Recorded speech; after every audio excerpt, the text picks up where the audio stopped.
係啦，咁之前咧就同大家好簡單咁講咗咧，即係晚清啊嗰時候，即係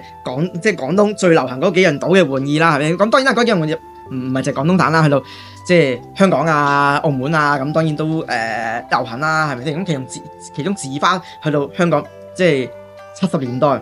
六合彩一出就先收皮啦，即係呢啲就頭先同大家分享咗啦。因為咁大嗰個經濟利益咧，咁之前都睇過咧。呢啲我以前有個叫賭響啦，係咪先？咁既然係你政府唔收咧，就自然益咗喺街外噶啦，係咪先？咁街外賭有賭室就自然賭賊，係咪先？你政府唔管嘅時候咧，咁你賭賊就橫行咧，咁啊嗰個治安啊等等咧，你都會影響亦都相當大。咁所以喺晚清嘅時候，譬如廣東嘅嗰個政府咧，就試過出去即係管制起嚟啦，係咪先？而管制咗嘅時候咧，管制唔係禁啊，即係有規範咁嘅管，收牌費、收賭稅等等，係咪先？咁於是形成一個好大嗰個經濟利益嚇。即係譬如以1908年咁樣咧，佢其中嗰個經費啊係去到7位數字嘅。差唔多290幾萬兩，去到300萬兩。咁去到1909年咧，實收經費咧300幾萬兩，你睇到一年每年都增長幾十萬兩嘅事咁嘅數字，當然係好重大嘅，係嗰個經濟利益啦，係咪先？咁所以咧，當你加嗰個所謂賭響嘅時候咧，對百姓嘅影響咧，唔係冇嘅，其實係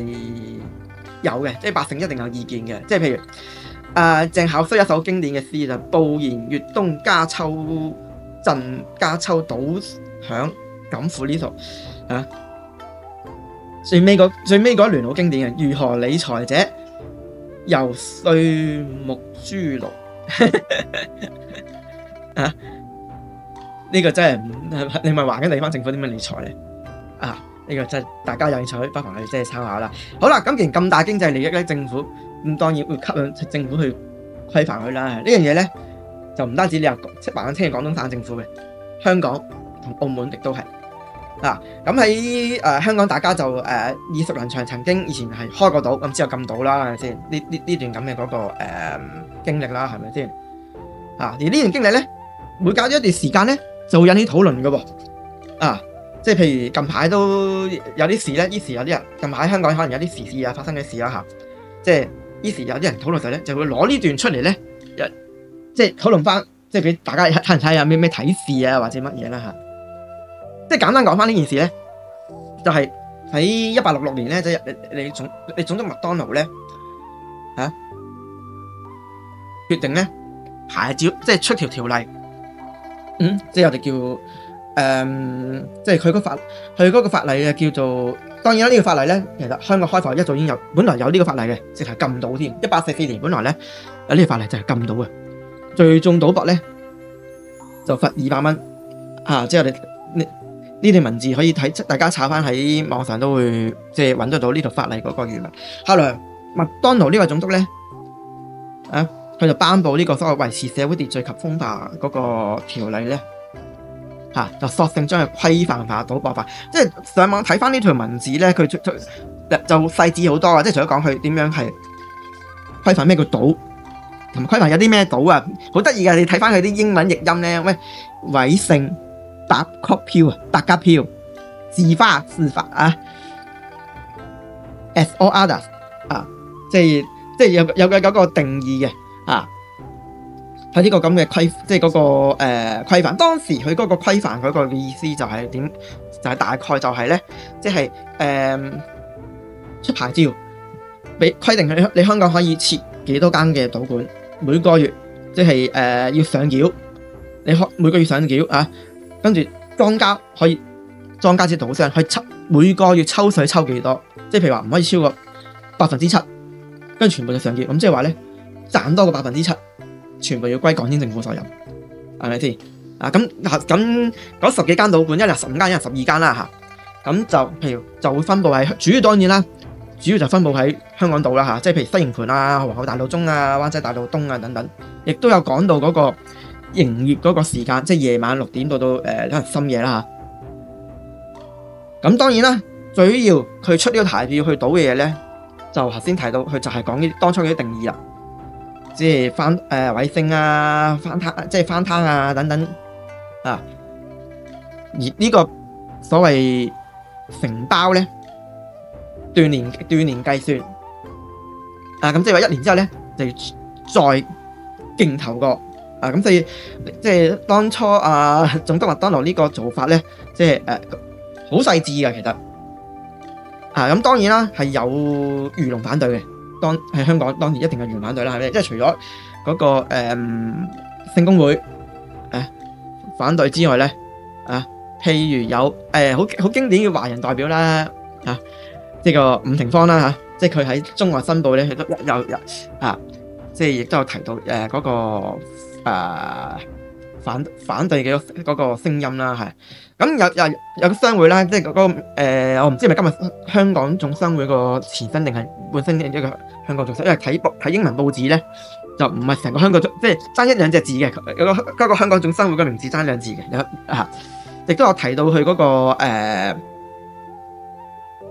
立場嘅，即係表達不滿嘅，而香港呢個即係所謂外國人嘅商會啦直頭去將呢個不滿咧係表達到去殖民地步嗰度。但原來當初佢有向總督麥當勞咧係表達過反對嗰個信息嘅。咁當然啦，因為當初推倒嘅就係推出呢島容許呢島嘅就總督麥當勞啊嘛，即係梗係唔啱聽，就即係我哋所謂叫扣起咗商會呢封嘢。咁於是呢個外國人即係香港呢個商會咧，咪有將呢直接去到即係英國殖民地步，咁咪知道咗呢壇嘢咯，係咪先？咁於是後來咧，咁當然啦，咁既然英國嗰度殖民地步嗰度知道之後，當然就咪有要施壓做嘢啦嚇。咁於是咧，呢個島1866-67年開即係規範，但係咧1871年就禁啦。當然啦，呢個187年禁咧係英國出禁島令啊，去禁。咁於是咧嗰個咁去到香港啦，咁即係1872年啦，有時差啦，始終有時差啦，英國禁香港跟隨啊嘛。咁1872年，咁於是當初頭先講嗰啲本來嗰啲白鴿票啊、自花翻攤呢啲咧，咁結果本來容許你開嘅嘢咧，結果就禁翻啦嚇。咁當然啦，禁翻就於是要去到十幾年之後，你有香港賽馬會咧，就先至有嗰個賽馬會嗰個所謂博彩嘅嗰個活動啦嚇。即係當初實開到禁到嗰個來龍去脈，近幾年啲人攞翻出嚟講嘅嗰個故事，大概就係咁。咁當然啦，你禁到啫，咁啲人都會其實都係照樣到嘅。於是講，通常啲人講香港島嘅歷史咧，往往都仲有嘢，往往於是咧，除咗呢套政府嘅呢套嘢之後，開到咁多啫，於是咧其實仲有嘢，於是咧就仲有嘢可以講啊。咁當然啦，以今日大香港嘅定義嚟講咧，頭先講嘅就香港島嘅嗰個範圍啦。咁你九龍咧最經典嘅一個即係被指可以開島嘅地方就係九龍寨城，即係龍中道呢度啦。因為咧即係大家都知啦，即係九龍寨城係三不管啊嘛，係咪先？咁於是咧，當初譬如即係英國人未接管新界時候咧，嗰啲地方都島噶嘛，到英國接管新界之後，新界冇得島咯喎。咁於是咧，啲島開島嘅咧就縮翻晒入去九龍寨城嗰度咁於是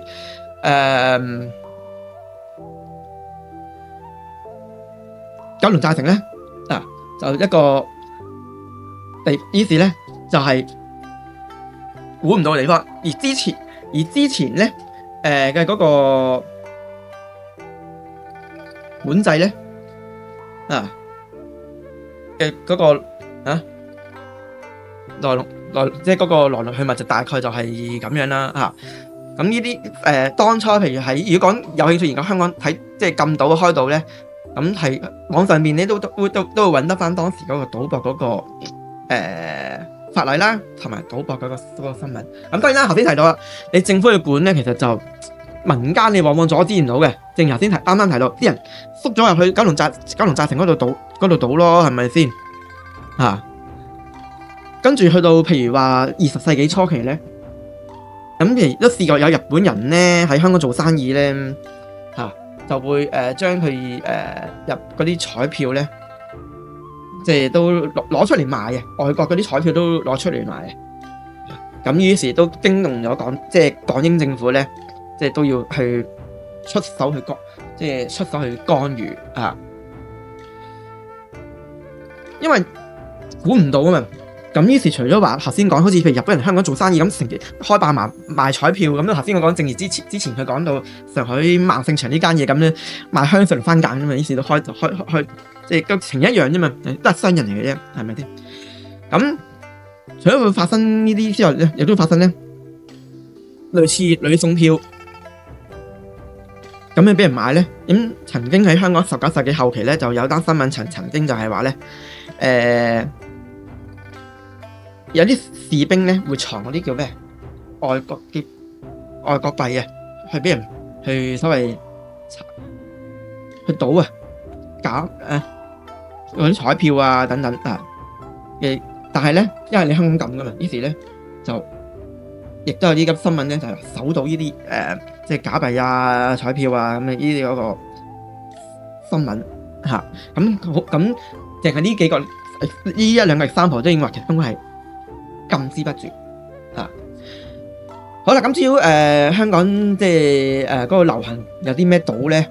又有啲咩唔同咧？咁我哋下次再講。